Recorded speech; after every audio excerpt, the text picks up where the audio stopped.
வணக்கம் and welcome back to maybe are வாட்சிங். நான் உங்க கோமதி தேசி. இப்போ யூஸ்வலாவே எனக்கு வந்துட்டு பேப்பர் படிக்கிற பழக்கம்லாம் பெருசா கிடையாது. சரி அப்படின்ற மாதிரி தான் இருப்பேன். அண்ட் நம்ம வந்து கன்னித்தீவு படிக்கிறதோட சரி. இப்போ என்ன அப்படின்னா, ஒரு பர்சன் வந்து எனக்கு இந்த பேப்பரை கொடுக்கும்போது முதல் டாபிக்கே வந்து அறிவு வேண்டும் அப்படின்ற ஒரு டாபிக் இருந்துச்சு. என்ன அப்படின்னா, மு.க. ஸ்டாலின் இருக்காருல்ல, ஐயா மு.க. ஸ்டாலின் அவருடைய 75வது கட்சியோடைய 75வது ஆண்டு அறிவு வேண்டும் அப்படின்னு சொல்லிட்டு ஒரு புத்தக கண்காட்சி அந்த நிகழ்ச்சி வந்து நடத்தியிருக்காங்க. இதுல அவங்க என்ன வேணா நடத்திட்டு போறோம், நமக்கு பிரச்சனை கிடையாது. இதை வந்து நம்ம டீகோடிங் பண்ண போறோம். டீகோடிங் திமுக ஆட்சி இதை வந்து இன்னைக்கு வீடியோல பார்க்க போறோம். மகாநதி மூவி இருக்குல்ல, கமலஹாசனோடது, அதை கூட நம்ம டீகோடிங் பண்ணிடலாம். அதெல்லாம் டீகோடிங் பண்றதுன்றது it's not a easy thing. அவ்வளவு கஷ்டமான ஒரு விஷயம் அப்படின்னு தான் சொல்லணும். சோ முதல் விஷயம் என்ன பேசியிருக்காரு அப்படின்னா, திமுக மாதிரி யாராலையும் ஆட்சி நடத்த முடியாது, கட்சி நடத்த முடியாது அப்படின்ற மாதிரி பேசியிருக்காரு. Yes true sir. நான் வந்து இதுக்கு நானே வந்து உங்களுக்கு சப்போர்ட் நிற்பேன். உங்களை மாதிரி வந்து யாராலையும் ஆட்சியோ கட்சியோ எதுவுமே நடத்த முடியாது. ஏன்னா இருக்கிற எல்லா சதி வேலைகளும் திமுகவுடைய ஆட்சியில தான் நடக்குது அப்படின்போது யார் அதை நடத்த முடியும், யாராலும் நடத்த முடியாது. நீங்க யோசிச்சு பாருங்களேன், ஏதாவது ஒரு நல்லது நடந்திருக்கா? ஏதாவது ஒண்ணு சொல்லுங்க சார், ஒண்ணு சொல்லுங்க. ஏதாவது ஒரு நல்லது நடந்திருக்கா? அந்த மாதிரி எந்த ஒரு நல்லதும் நடக்கல. அப்ப வந்து நீங்க சொன்ன பாயிண்ட் கரெக்ட். திமுக மாதிரி யாராலையும் கட்சி நடத்த முடியாது. எல்லா துஷ்ட சக்திகளும் திமுகவுடைய ஆட்சியில தான் இருக்கு அப்படின்னு சொல்லிட்டு வெளில பேசிக்கிறாங்க. எனக்கு எதுக்கும் சம்பந்தம் கிடையாது. ரெண்டாவது பாயிண்ட் என்ன சொல்லியிருக்காரு அப்படின்னா, முதல்வர் பதவி அப்படின்றது ஒரு முள் படுக்க மாதிரி, புரியுதா? என்னுடைய கிரீடம்ன்றது ஒரு முள் கிரீடம் மாதிரி. அதுல வந்து எல்லாரும் உட்காரணும் அப்படின்றது it's not a easy thing அப்படின்ற மாதிரி சொல்லியிருக்காரு. அது வந்து எல்லா அறிவிலிகளும் ஆசைப்படுறாங்க அப்படின்ற மாதிரி சொல்லியிருக்காரு. இன்டைரக்டாலாம் இல்ல, டைரக்டாவே விஜய் அவர்களை தாக்கியிருக்காரு. நீங்க வந்து புதுசா ஒரு கட்சி ஓபன் பண்ணிட்டு முதல்வருடைய சீட் வேணும் அப்படின்னா இந்தப்பா எடுத்து கொடுத்துக்கோங்க அப்படின்ற மாதிரி கொடுத்துவாங்களா? இதெல்லாம் வந்து ஈஸியான விஷயம் கிடையாது, ரொம்ப கஷ்டமான விஷயம். அறிவு இருக்க யாரும் இந்த மாதிரிலாம் பண்ண மாட்டாங்க அப்படின்ற மாதிரி பேசுது. மூணாவது விஷயம் அப்படின்னா, இந்த மாதிரி வந்து நாங்க ஏதோ ஒரு கட்சியை ஸ்டார்ட் பண்ணோம், அது அப்படியே போயிட்டு இருக்கு, அந்த மாதிரிலாம் கிடையாது. திமுக வந்து ரொம்ப அறிவு சார்ந்து முற்போக்குத்தனமாக, எப்படி என்றால் முற்போக்கு, இந்த வார்த்தையை வந்து நீங்க நல்லா நோட் பண்ணிக்கணும். முற்போக்குத்தனமான எல்லா வேலைகளும், எல்லா சிந்தனைகளும், எல்லா செயல்பாட்டையும் திமுக வந்து கடைபிடிக்குது அப்படின்ற மாதிரி சொல்லியிருப்பாரு.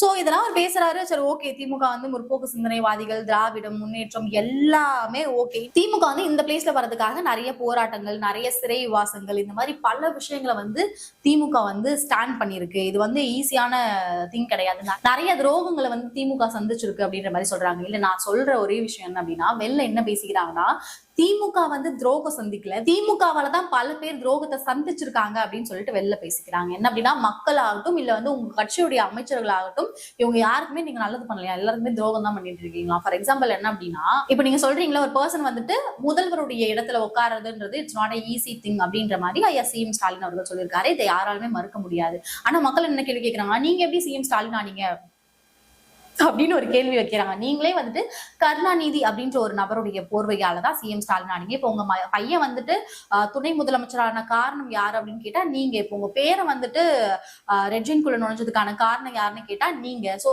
உங்களுடைய கட்சியே, உங்களுடைய அரசியலே, உங்களுடைய ஆட்சியே ஒரு மன்னர் ஆட்சியா இருக்கும் பொழுது நீங்க எப்படி பத்தவங்களை பார்த்து நீங்க இந்த சீட்டுக்கு வரக்கூடாது அப்படின்னு சொல்றதுக்கு உங்களுக்கு ரைட்ஸ் இல்ல சார் அப்படின்ற மாதிரி வெளில பேசிக்கிறாங்க. நான் பேசல.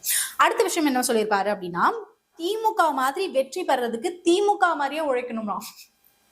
ஓகே, சாரி சார், திமுக மாதிரி உழைக்கணுமா? திமுக எந்த அளவுக்கு உழைப்பாங்க அப்படின்னா, இங்க ஒரு பிரச்சனை நடந்ததுன்னு வச்சுக்கோங்களேன், பப்ளிக் ரிலேட்டடா ஏதோ ஒரு ப்ராப்ளம் நடக்குது, துப்புரவு பணியாளர்கள் ஒரு போராட்டம் பண்றாங்க அப்படின்னா, திமுக அங்க இருக்காது. ஏதோ ஒரு படம் பார்த்துட்டு பட வாசல் நின்று லோகேஷ் கனகராஜ் கூடயோ இல்ல வேற ஏதாவது ஒரு பர்சன் கூடயோ, ஏதோ ஒரு டேரக்டர் கூடயோ ஒரு போட்டோ போடுறது, ஒரு ரிவ்யூ போடுறது, ட்வீட் போடுறது, இந்த மாதிரியான பல வேலைகளை திமுக வாக்கும். சோ திமுக ஒரு ஆட்சி நடத்துது அப்படின்னா திமுக ஆட்சி வந்து இந்த அளவுக்கு தான் இருக்கணும். மற்ற கட்சி நபர்கள் எல்லாம் பார்த்து தெரிஞ்சுக்கக்கூடிய விஷயம் என்ன அப்படின்னா, இந்த மாதிரி தான் ஆட்சி நடத்துறோம். இன்னொரு விஷயம் என்ன பேசியிருப்பாரு அப்படின்னா, திமுக வரலாறு இருக்குல்ல, அதாவது ஹிஸ்டரி இருக்குல்ல, அது எல்லாமே வந்துட்டு ஒரு கஷ்டமான ஒரு வரலாறு, ஒரு போராட்டமிக்க ஒரு வரலாறு அப்படின்ற மாதிரி சொல்லியிருப்பாரு. ஆனா மக்கள் என்ன சொல்றாங்க அப்படின்னா, திமுக வரலாறு போராட்டமிக்க வரலாறு கிடையாது. திமுக ஆட்சிக்கு வந்ததுக்கு அப்புறம் மக்களுடைய வரலாறும் மக்களுடைய வாழ்வியலும் போராட்டமா இருக்கு.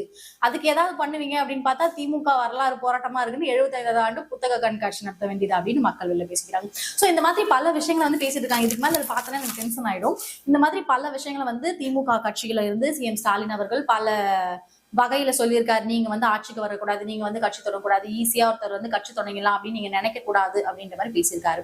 சோ ஒரு 10 கட்சி கூட்டணியில வச்சிருக்க திமுக எதுக்கு இந்த அளவுக்கு விஜய பார்த்து பயப்படணும்னு யாராவது கேள்வி கேட்டாங்கன்னா, திமுக சொல்ற ஒரே பதில் என்ன தெரியுமா? நாங்க ஏன் பயப்படணும், நாங்கெல்லாம் பயப்படலையா, ஆனா நீங்க பயப்படல அப்படின்னு சொல்றீங்க, வெளியே தெரியல அப்படின்ற மாதிரிதான் பேசப்படுது. சோ தட் ஒரு 10 கட்சி கூட்டணியில வச்சிருக்காங்க, அவங்களே வந்து இந்த அளவுக்கு பேசுறாங்க அப்படிங்கும்போது இப்ப தாவேகா வந்து எந்த ஒரு கூட்டணியும் கிடையாது. இப்ப பொதுக்குழுல என்ன சொல்லியிருக்காங்க அப்படின்னா, நாங்க வந்து எந்த ஒரு இதுலயும் கூட்டணி நோக்க போறதில்ல. மேபி கூட்டணி வந்தா என்னுடைய தலைமையில தான் கூட்டணி இருக்கும் அப்படின்றதையும் அவங்க வந்து சொல்லிட்டாங்க. சோ கூட்டணி இல்லன்றது டிசைட் ஆயிடுச்சு. இப்படி போச்சு அப்படின்னா திமுக தான் 2026ல ஜெயிக்கும்ன்றது குழந்தை கூட தெரியும். சோ இதை வச்சுக்கிட்டு நீங்க ஏன் இந்த அளவுக்கு பயப்படுறீங்க அப்படின்றது தான் எங்களுக்கு தெரியல.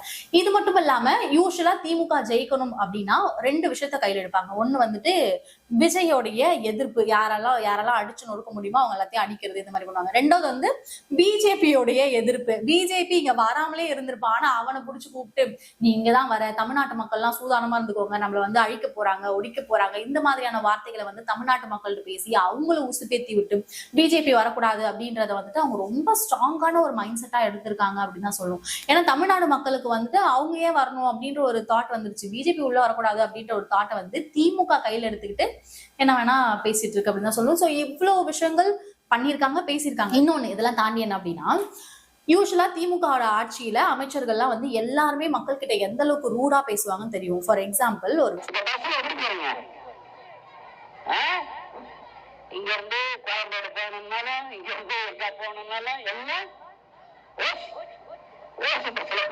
அவங்க காசாது இவங்கள கொடுக்குறாங்க. யாரோ ஒரு விஷயம் என்ன அப்படின்னா, நாங்க வந்துட்டு உங்களுக்கு 1000 ரூபாய் காசு கொடுக்குறோம், நீங்க அந்த 1000 ரூபாயில தான் வந்துட்டு மேக்கப் போட்டுட்டு இருக்கீங்க, லிப்ஸ்டிக் போட்டுட்டு இருக்கீங்க அப்படின்ற மாதிரி சொல்றதாகட்டும். ஒரு ஃபவுண்டேஷனுடைய விலை என்ன என்று அமைச்சருக்கு தெரியுமா என்பது என்னுடைய தாழ்வார்ந்த கேள்வி. ஸோ அது தெரியாம நாங்க உங்களுக்கு 1000 ரூபாய் கொடுக்குறோம், நீங்க எதை பண்றீங்க அதை பண்றீங்க அப்படின்றது சொல்றது. நெக்ஸ்ட் இன்னொரு விஷயம் என்னன்னா, நாங்க ஓசியில உங்களுக்கு பஸ் கொடுக்குறோம், அதனால தான் நீங்க ஓசியில போயிட்டு வரீங்க அப்படின்னு சொல்றது. It's not a OC man. I just want to clear you one thing. எது ஓசி என்பது எனக்கு தெரிந்தாகணும். என்னுடைய வரி பணத்துல, நான் கட்டுற வரி பணத்துல தான் வந்துட்டு அந்த பஸ்ஸை வந்து நான் யூஸ் பண்ணிக்கிறேன் அப்படின்னும் போது அது ஓசி ஆகாது. நீங்க வந்து உங்களுடைய சொந்த பணத்துல நீங்க அதை போட்டு நீங்க கொடுத்தீங்க அப்படின்னா அது ஓசி. ஆனா எனக்கு என்ன கேள்வி அப்படின்னா, நீங்க வாங்குறதே பாவம், 2 லட்சம் ரூபாய் சம்பளம் வாங்குறீங்க, ஒரு முதலமைச்சர் பதவியில இருக்க நீங்க 2 லட்சம் தான் சம்பளம் வாங்குறீங்க அப்படின் பொழுது உங்களால எப்படி அந்த பஸ்ஸை கொடுக்க முடியும்? முடியாது. அதனால அது ஓசி கிடையாது. எங்களுடைய வரி பணத்துல தான் அந்த பஸ்ஸும் நாங்க யூஸ் பண்றோம், எங்களுடைய வரி பணத்துல தான் வந்துட்டு நீங்களே சம்பளம் வாங்குறீங்க அப்படின்றது. சோ இந்த மாதிரியான ஒரு விஷயத்தை தான் இப்ப திமுக கையில எடுத்துக்கிட்டு நாங்க இதை பண்ணோம், நாங்க அதை பண்ணோம் அப்படின்னு சொல்லிட்டு பல விஷயங்களை பேசிட்டு இருக்காங்க. But people are very clear on this thing. ஓட்டு போட்டோன்ற ஒரே காரணத்துக்காக எல்லாராலையும் வந்துட்டு செல்ஃப் ரெஸ்பெக்ட் அப்படின்னு ஒரு விஷயம் இருக்குல்ல, இது வந்து திமுகவுடைய கொள்கையில சேருமே. சுயமரியாதை அப்படின்றது திமுகவுடைய கொள்கையில சேரும். ஆனா அங்க இருக்க அமைச்சர்களோ இல்ல ஓட்டு போட்ட மக்களுக்கோ சுயமரியாதை இருக்கக்கூடாது அப்படின்றது திமுகவுடைய பெரிய கொள்கையா இருக்கு.